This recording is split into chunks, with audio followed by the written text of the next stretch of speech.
The Apple iPhone 17 Pro Max pushes the iconic iPhone in bold new directions and colors. It's recognizable but different in ways that make it eye-catching. The performance is stellar and the cameras set a new high watermark for smartphone photography. For people who demand more from their smartphone, there may be no better choice. If you are looking different in your iPhone shopping journey, the iPhone 17 Pro Max has you covered. It's not just that fetching cosmic orange, the unexpected hue heat of Apple's eye-dropping event. Apple's iPhone 17 Pro Max features a fresh design with new materials and a broad and bold product spanning camera plateau that adds a distinctive flair to what had become a somewhat tired design. Inside, the changes are no less significant, from the powerful A19 Pro chip to the new vapor chamber supported heat management system, which enable enough performance to support every peak and valley of your experience. If you are fixated on cameras, the iPhone 17 Pro Max will not disappoint. There are now finally three 48-megapixel lenses that support a wide range of shooting styles. Perhaps the most notable of the three is the new 48-megapixel 4x optical zoom lens that also offers access to a sensor crop 8x zoom, which, thanks to selecting the center pixels from the larger sensor and an upgraded image pipeline, delivers some truly eye-popping photos. This is also an upgrade that makes a canny swap of titanium for aluminum a seeming downgrade, but one with some significant benefits, like the ability to apply that amazing new anodized orange finish and the ability to better distribute and dissipate heat. Finally, there's the price. It's the one thing you hope doesn't get an upgrade. And I am happy to report that Apple somehow held the line here. The iPhone 17 Pro Max still starts at $1,199 US. It's never been a cheap smartphone, but then this one is for the pros, and I think they will be very happy. I know I am. As for why you might buy the iPhone 17 Pro Max over the iPhone 17 Pro, that comes down to screen size, battery life potential, and the option to get up to 2TB of storage. Otherwise, these iPhones are identical. The iPhone 17 Pro Max was announced at Apple's eye-dropping event on September 9. Pre-orders began on September 12, and the phone arrives in stores and starts shipping on September 19. The iPhone 17 Pro starts at $1,199 for the model with 256GB of storage, with that price rising to $1,399 for 512GB of storage, $1,599 for 1TB storage, and $1,999 for 2TB of storage. The later configuration represents the largest storage capacity of any iPhone ever. Apple is likely getting undue credit for not raising the price of the base model iPhone 17 Pro Max. Component prices and supply chain issues relating to the geopolitical stage are surely putting pressure on the company. Somehow, too, Apple has held the line, and the base iPhone 17 Pro Max still starts at $1,199 for 256GB model. The only difference in pricing comes into play when you stretch to the phone's new upper tier of 2TB, which is only available with the Pro Max model. That sends the price up to almost $2,000. It boggles the mind that we now consider paying almost $2,000 for a pocket-sized device to be rational. On the other hand, this is a true pro-level smartphone that, based on my tastes, is probably ready for pro photography and videography tasks, and when you put it like that, it might seem like a bargain.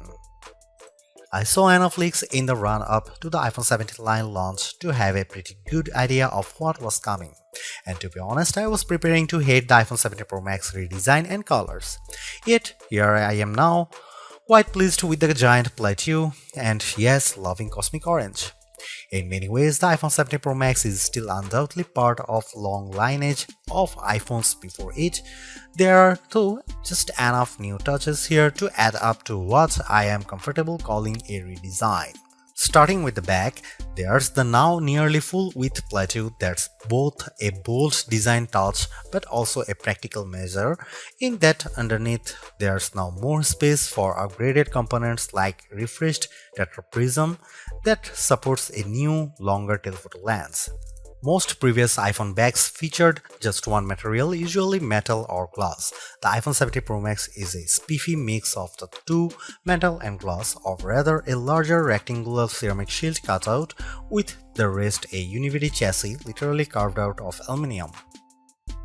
Instead of a titanium band surrounding a frame, components and the front and back glass, the iPhone 17 Pro Max's back cascades seamlessly to the side and even curves just a bit around the front to meet the Ceramic Shield 2 screen covers, which reportedly will better protect it from scratches.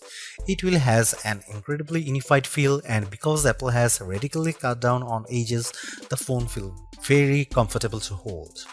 When it comes to dimensions and weight, the iPhone 17 Pro Max is slightly larger and heavier than the iPhone 16 Pro Max, but I challenge anyone to notice the differences, which can be measured in fraction. The iPhone 17 Pro Max is 163mm tall by 78mm long by 8.75mm thick and weighs 233 grams. By contrast, the iPhone 16 Pro Max was 163 by 77.6 by 8.25mm and weighed 227 grams. This year there are no new buttons to contend with. Along one edge we have the long power and Siri button, and below it camera control. Opposite them is the action button, and below that a pair of volume buttons. There are small differences along the shorter edges. On top, an antenna cutout is now visible, and on the bottom the pair of speaker grills appear larger. If you want to lie the phone flat, you will have to place it screen down. Even though the back plateau is nearly the full width of the phone, the tri-camera array still bumps out even further, and between this and the wide metal bump, this phone lies on its back at a slightly more extreme angle than the iPhone 16 Pro Max. The switch from titanium to aluminum provides not only some useful heat management and energy efficiency benefits, it's also opened the door for anodized color options. I don't know where Apple got the idea for cosmic orange, but I actually love it. It's bold without being garish. There's also silver and the very deep and inky deep blue. Apple sort of explained its color choices to me and even the loss of black, but I think this is just Apple mixing things up and possibly giving a nod to all the pro level folks who buy this phone for creative pursuits. Orange is a color that will get you noticed. iOS 26's liquid glass interface might lead you to assume there has been some radical display overhaul, so much glow, shiny and artificial transparency. However, that would be mostly wrong. The platform update does change the look, but it's all still working with the same materials. The iPhone 17 Pro Max's expansive 6.9-inch Super Retina XDR OLED is largely the same as last year's, featuring a resolution of 2868 by 1320 pixels for a density of 460 ppi. The ProMotion technology still automatically ranges from 1Hz to 120Hz, and it's always on, which means that even when you are in bed, you can make out the time and have glanceable notifications. It's not though exactly the same screen. This display now ranges up to 3000 nits, that's 1000 more than the last model. In my side-by-side tests, the iPhone 17 Pro Max is more visible in direct sunlight. This effect is assisted by a new reflective coating, meaning the light bouncing off the screen is also less noticeable. There's a nice and not necessarily insignificant upgrades. With a narrow bezel, the Super Retina display comes precisely close to meeting that orange metal, with a vast expanse of color and entertainment interrupted only by the pill-shaped dynamic island. Made up of the new center stage camera and Face ID sensors, it remains a useful space for live information, but it's also sometimes a black blob cutout in games, videos and photos. I find the information it provides useful, so I do not mind it much, but I was also hoping for a redesign that might have shrunk the thing by 50%. This is a minor quibble, and I'm sure that, like me, you probably won't notice or be bothered by it very much. Apple's redesigned plateau is not just an aesthetic choice, it's a practical one. Underneath that now larger raised platform is a lot of technology, including a new tetraprism to support Apple's longest and highest resolution telephoto lens ever. It's simply one highlight of a stellar iPhone 17 Pro Max camera system. There are a total of 4 cameras, with Apple calling the rear trio fusion cameras. The main camera is 48 megapixel, ultra-wide is also 48 megapixel, and telephoto also 48 megapixel with 4x optical, and the selfie camera is 18 megapixel. Those specs only tell half the story. In general, you are not shooting at the full frame 48 megapixel resolution, or rather, you might be using all 48 million pixels to produce a high quality 24 megapixel or even 12 megapixel to produce an 8x optical quality sensor crop. The ultrawide will by default shoot 12 megapixel macro photos. In virtually every instance, this is a case where less is more. Apple uses all that pixel information and its remarkable image pipeline to deliver fantastic photos with true life colors and exquisite detail.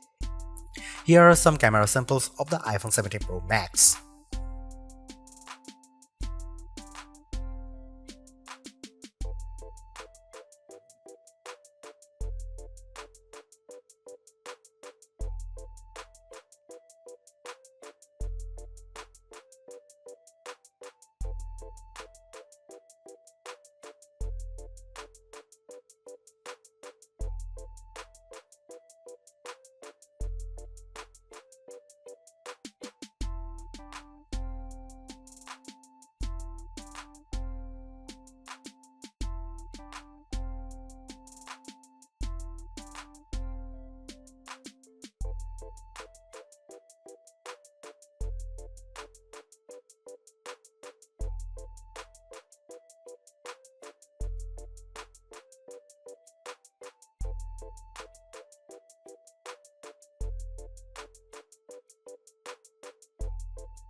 Few things contributes to the new look and feel of the iPhone 17 lineup as much as iOS 26. Liquid glass adds a translucent sheen to almost every aspect of the platform, and mostly it's gorgeous. Apple has done an excellent job of programming pixels to look like glass. Sometimes though, the transparency is overdone and I struggle to make out some interface elements. Think of it this way: when you can see through one element to view another, it can occasionally increase the overall clutter and make some things visually confusing. For example, when you swipe down on the screen to access global search, the search box still faintly shows what's behind it, which makes what's on top of it, what you are typing, a little harder to read. It's small issues that Apple could easily address in the next iOS update. In some cases too, like the new first-party app icons, control center, and dock, iOS 26 is a welcome update that gives everything a little polish without throwing out the most recognizable elements. Apple Intelligence gets a few updates, like live translation and the ability for images captured through visual intelligence to be transformed into calendar entries. I played a bit with Genmoji and Image Playground to experience those upgrades, but they are mostly minor and I still await the fully featured Siri that Apple has promised. The iPhone 17 Pro Max is still a flagship phone based on my testing. You get a more powerful zoom camera, better sustained performance, and the longest iPhone battery life ever, a head-turning design. The iPhone 17 Pro Max is still behind the competition on AI, and it's a bit thick and heavy, but overall it is easily one of the best big screen phones yet.